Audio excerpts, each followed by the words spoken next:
एक समय की बात है जब पारुल नाम की एक लड़की एक छोटे से गांव में रहती थी। पारुल का टूटा फूटा एक घर था जिसमें उसके साथ उसके माँ बाप और एक छोटा भाई भी रहता था। पारुल बचपन से ही हीरोइन बनना चाहती थी।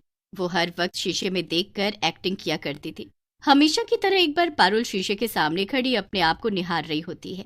अरे बस कर लड़की, कुछ काम कर ले। मैं तो बस अब मुंबई जाकर ही काम करूंगी। ओहो, ये लड़की तो बस हर वक्त फिल्मों और हीरोइन बनने की बात करती है। भगवान ही कुछ करे अब तो इस लड़की का। थोड़े दिन बाद गांव में किसी फिल्म की शूटिंग हो रही होती है। पारुल का छोटा भाई राजू भागता हुआ पारुल को ये बात बताने आता है। दीदी दीदी जल्दी चलो, हमारे गांव में फिल्म वाले लोग आए हैं, शूटिंग चल रही है, शूटिंग। पारुल अपने भाई राहुल के साथ शूटिंग देखने जाती है। वो पहली बार शूटिंग देख रही होती है। शूटिंग देखकर पारुल इतनी खुश हो रही होती है कि बस जाने उसको क्या ही मिल गया हो। शूटिंग के दौरान फिर हीरोइन शूटिंग करने से इनकार कर देती है। उफ, क्या गंदगी है यहाँ, मेरा बस का नहीं है ऐसी जगह में शूटिंग करना, मैं जा रही हूँ। ओहो, इस हीरोइन के भी अजीब नखरे हैं। अब मैं कहाँ से लाऊं दूसरी हीरोइन? अरे हमारा गांव में भी है एक ठो हीरोइन, आपकी हीरोइन से बहुत बढ़िया एक्टिंग करेगी। कौन है? पारुल, पारुल नाम है उसका। वो देखो वही खड़ी है। डायरेक्टर पारुल को अपने पास बुलाता है। एक्टिंग कर पाओगी? हाँ बिल्कुल, आप एक बार मौका देकर तो देखो। पारुल फिर हीरोइन का रोल करती है। उसकी एक्टिंग देखकर सब हैरान रह जाते हैं। डायरेक्टर तो पारुल की एक्टिंग से बहुत खुश हो जाता है। वाह, कमाल कर दिया इस लड़की ने। पारुल को उस फिल्म में हीरोइन का रोल मिल जाता है।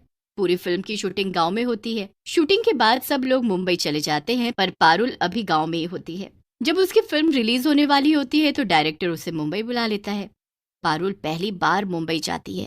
वहाँ की चकाचौंध देखकर पारुल दंग रह जाती है। उसके बाद वो डायरेक्टर के ऑफिस जाती है। पारुल, आओ आओ, तुमको मुंबई आने में कोई दिक्कत तो नहीं हुई? जी नहीं सर, मैं आराम से पहुँच गई थी, फिर आपके ड्राइवर मुझे यहाँ तक ले आए। अच्छा ठीक है। मैंने तुम्हारे लिए होटल में रूम बुक कर दिया है, तो तुम आराम से वहाँ रहना। और ये रीटा है, मेरी सेक्रेटरी। अब से ये तुम्हें सब समझा देगी और तुम्हारी मदद करेगी। तुम्हें कोई भी जरूरत हो तो तुम इसको बोल देना। रीटा पारुल को अपने साथ सबसे पहले ब्यूटी पार्लर लेकर जाती है। पारुल का हुलिया एकदम बदल जाता है। रीटा भी उसे देखकर हैरान रह जाती है। ओह माय गॉड, तुम तो एकदम बदल गई। कोई तुमको पहचान ही नहीं पाएगा कि तुम वही लड़की हो जो सुबह फटे पुराने कपड़ों में ऐसी गंदी सी बनकर आई थी। पारुल भी खुद को शीशे में देखकर हैरान हो जाती है। जब अगले दिन फिल्म रिलीज पर पारुल जाती है तो डायरेक्टर और बाकी सब जिन्होंने पारुल के साथ फिल्म में काम किया होता है वो सब हैरान रह जाते हैं। पारुल को देखकर डायरेक्टर की नीयत खराब होने लगती है, पर वो उस वक्त उसे कुछ नहीं कहता। वो बस फिल्म के रिलीज होने पर ध्यान देता है।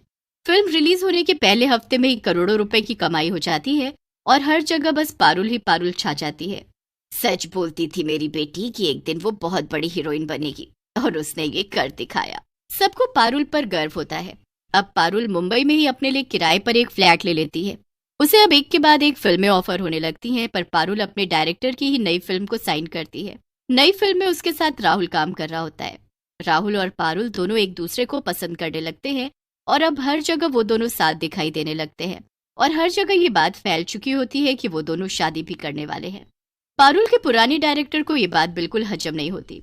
इसकी इतनी हिम्मत, ये किसी और से शादी नहीं कर सकती। मैं इससे आज ही बात करूंगा। डायरेक्टर शाम को पारुल के घर जाता है और उसके सामने शादी की बात रखता है। ये आप क्या बोल रहे हो सर? मैंने कभी आपके बारे में ऐसा नहीं सोचा, और आप तो वैसे भी शादीशुदा हो।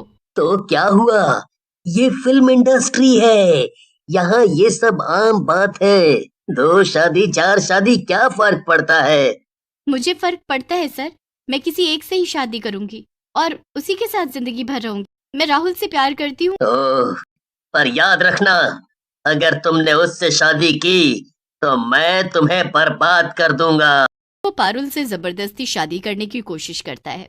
पारुल से ये बात बर्दाश्त नहीं होती और वो वहाँ से भागने की कोशिश करती है। गुस्से में आकर डायरेक्टर पारुल को उसी घर में बंद कर देता है। अगर तुम मेरी नहीं हो सकती तो किसी की भी नहीं हो सकती। डायरेक्टर घर के बाहर आग लगा देता है, जिसमें पारुल चिल्लाती रह जाती है और कुछ नहीं कर पाती।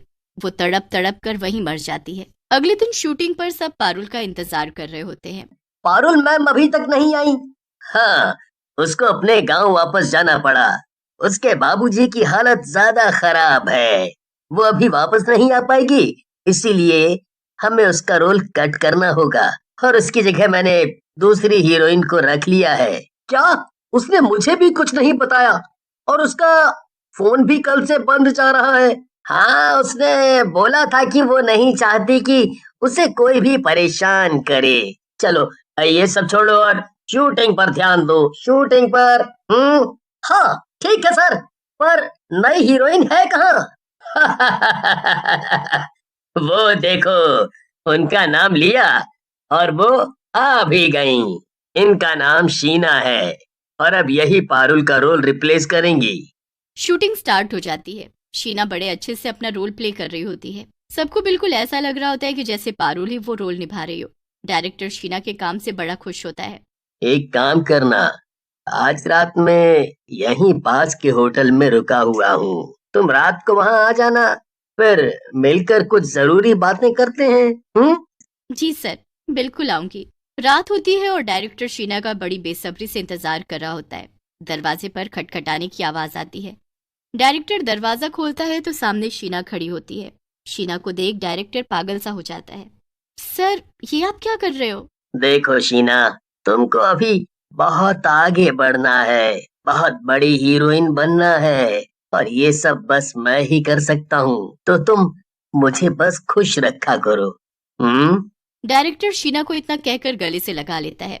शीना कुछ नहीं बोलती, पर गुस्से से उसकी आंखें लाल और उसका चेहरा चुड़ैल में बदल जाता है। आखिर तूने अपनी हरकतें आज भी नहीं छोड़ी, पर मैं अब वापस आ गई हूँ। मैं तुझे सबक सिखा कर रहूंगी। तू क्या सोच रहा है कि पारुल को मारकर तुझे अब शीना मिल जाएगी? बेवकूफ आदमी, तुझे अंदाजा भी नहीं है कि पारुल भी मैं ही हूँ और शीना भी मैं ही हूँ। चुड़ैल डायरेक्टर पर ऐसा जादू करती है कि उसे होश ही नहीं रहता और वो पागलों की तरह सारा खाना खा जाता है। उसके बाद जो उसके पेट में 4 दिन तक दर्द रहता है कि वो घर से बाहर निकलने की हालत में भी नहीं होता। इधर चुड़ैल शीना के भेस में पूरी लगन से शूटिंग कर रही होती है।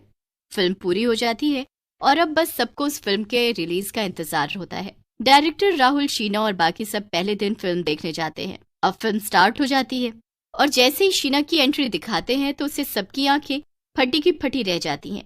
वो शीना नहीं बल्कि पारुल होती है। फिल्म चलती रहती है और पूरी फिल्म में शीना नहीं बल्कि पारुल होती है। आखिर में जब फिल्म खत्म होती है तो स्क्रीन पर पारुल एकदम सामने आकर कुछ बोलने लगती है। सब हैरान होंगे ना कि शीना की जगह मैं यहाँ कैसे। असली फिल्म तो आपने देखी ही नहीं जो मैं आपको दिखाऊंगी। स्क्रीन पर अब वो सब चलने लगता है जो उस रात पारुल के साथ हुआ था। पारुल कैसे जलकर मर गई। ये सब क्या है? बंद करो इसे। डायरेक्टर वहां से उठकर भागने लगता है, पर तभी साथ में बैठी शीना उसकी गर्दन पकड़ लेती है। ठीक से देख मुझे, देख कौन हूं मैं। शीना एक पल में पारुल से चुड़ैल में बदल जाती है। वहां बैठे लोग देखते रह जाते हैं। मैं हूँ पारुल, मैं ही शीना और मैं ही चुड़ैल हीरोइन। इसका सच सबके सामने लाने के लिए मुझे ये सब करना पड़ा। अब तुझे मैं जिंदा नहीं छोड़ूंगी। चुड़ैल डायरेक्टर की ऐसी हालत कर देती है कि वो जिंदगी भर अपाहिज की जिंदगी जीता है और कभी दूसरी फिल्म नहीं बना पाता। मेरे प्यारे दोस्तों, वीडियो को लाइक और चैनल को सब्सक्राइब जरूर करना।